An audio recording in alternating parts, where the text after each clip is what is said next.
प्रणाम भगवान। ओम श्री गुरुवे नमः। ओम गुरुर्ब्रह्मा गुरुर्विष्णु गुरुर्देवो महेश्वरः। गुरु साक्षात् परम ब्रह्म तस्मै श्री गुरुवे नमः। ओम शांति शांति शांति।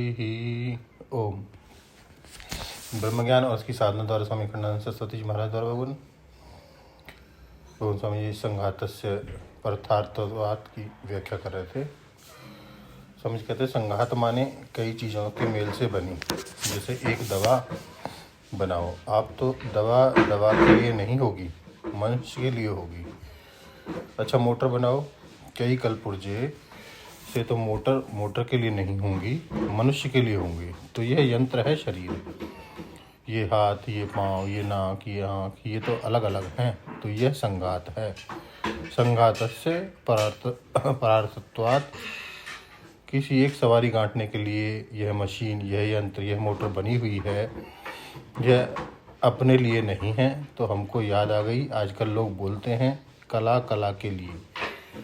जैसे एक कविता लिखते हैं तो कहते हैं कि कविता के लिए लिखते हैं, बढ़िया से कविता बन जाए इसके लिए लिखते हैं। कला के लिए, अरे भाई वह बढ़िया कविता लिखकर अपने को मज़ा आता है इसलिए लिखते हैं, और दूसरे को सुनाकर मज़ा आता है उसके लिए लिखते हैं। दूसरे उसमें सन्मार्ग चलते हैं इसके लिए लिखते हैं। कस्मै देवाय हविषा विधेयम। जो हम चित्र बनाते हैं, यह जो हम कविता लिखते हैं, या जो हम कई शब्दों का वाक्य बोलते हैं, कई अक्षरों का शब्द बोलते हैं, वह अपने लिए नहीं होता। शब्द के लिए नहीं होता, शब्द वक्ता के लिए होता है। तो या तो श्रोता के लिए होता है, आत्मा के लिए होता है। अनेकता जो होती है वह एक आत्मा के लिए होती है, यह बात भूलना नहीं चाहिए। तो देहे अस्मिन् पुरुषः परः, वह जो एक है वह इस अनेक से जुदा है, अनेकात्मक शरीर से एक न्यारा है। पुरुष है, पूर्णत्वात् पुरुष है, पुरुषीयत्वात् पुरुष है। इस नव द्वार वाले पर में वह शयन करता है, इसलिए उसको पुरुष बोलते हैं। तो अब यह पुरुष इस देह में रहकर भी कैसा है? बोले पर है। क्यों? तो हेतु देते हैं।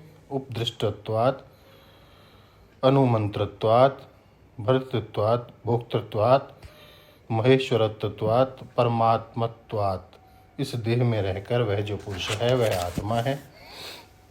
वह देह से परे है। कैसे परे है?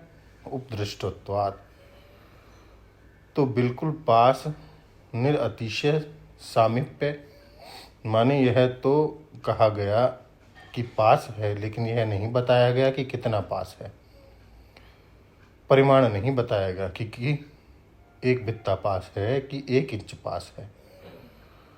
तो बोले कि बिल्कुल पास है। बिल्कुल पास माने अव्यवहित, व्यवधान रहित सामीप्य है, अर्थात आत्मा दृष्टा ही है। इस देह में जो पुरुष है वह दृष्टा ही है। आँख रूप को प्रकाशती है और कान शब्द को प्रकाशता है, नाक गंध को प्रकाशती है, जीवा रस को प्रकाशती है, त्वचा स्पर्श को प्रकाशती है, पाँव चलता है, हाथ पकड़ता है, नीचे की इंद्रियां मलमूत्र का त्याग करती हैं, वाणी बोलती है, मन सोचता है, और वह बोले उपदृष्टा। यह सब मशीनें अपना अपना काम करती हैं, और वह इन मशीनों में रह करके, मशीनों के साथ रह करके, दृष्टा रह करके सिर्फ देखता रहता है, उपदृष्टा।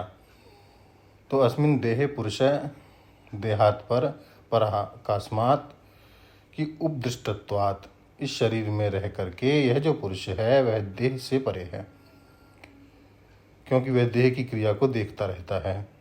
जो देखने वाला होता है वह दृश्य से विलक्षण होता है।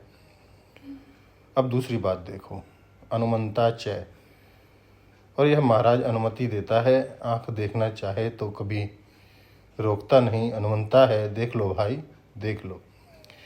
यह रोकने राखने का काम नहीं करता। श्रीमद् भागवत में लिखा है कि जब मन में वैराग्य हो जाए तो घर में कैसे रहना।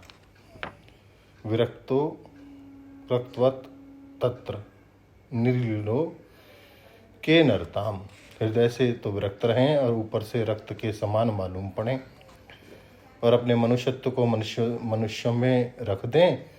अब उसमें एक बात बड़ी विलक्षण वहाँ बताई कि यह जो अपने संबंधी हैं, पत्नी, पुत्र, भाई, बंधु, माता और पिता, इनके साथ कैसा बर्ताव करें, इनके ऊपर अपनी चलावें कि इनकी अपने ऊपर चलने दें। तो विरक्त पुरुष का लक्षण बताया है क्या? यद वदंती यद इच्छन्ति च अनुमोदित नियमः। तो ये लक्षण जो हैं भगवान लेते हैं अगले सत्संग में। ओम शांति शांति शांति। प्रणाम भगवान।